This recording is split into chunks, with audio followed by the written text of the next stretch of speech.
Good afternoon, everybody. Welcome to this sweating, hot day today. It's so warm.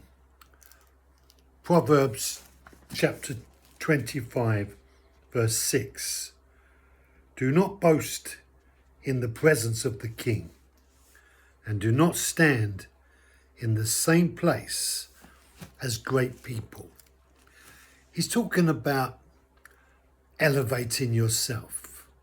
So the idea of being boastful is one thing, but boasting before a king is to insult and challenge the king. When you tell the king how good you are, you rob the king of his ability to uplift you. If you allow yourself to be humble in the presence of the king, then you give yourself the opportunity for the king to elevate you. So if you want to rob yourself of the blessing from the king, then boast in the presence of the king. And Solomon is saying that this isn't a wise thing to do.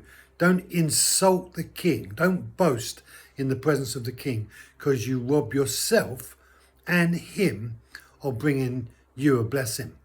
And then he says, don't stand in the place of great people.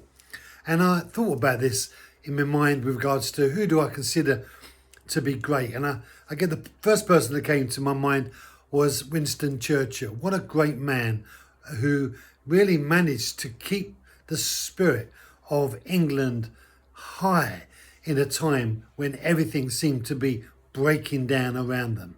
This man's capacity to raise the expectation in a nation is second to none, and history doesn't represent too many better people than Winston Churchill in regards to being someone that kept the morale of England as we fought off the enemies who were attacking our land at that time. But there are many great people that have existed, and of course the greatest of them all is our Lord Jesus Christ. And we can't stand in the presence of a great king. We can't stand in the presence of greatness because we get in the way. If we think of ourselves to be higher than we ought to think of ourselves, we create a problem for ourselves. Don't be proud, is what Solomon is saying. Be humble. Humility is better, because if you are proud, there's only one way you can go, which is down. But if you're humble, you give yourself the opportunity to be elevated. Thank you for joining me. Be blessed. Have a great weekend. Stay cool. And I'll see you on Monday.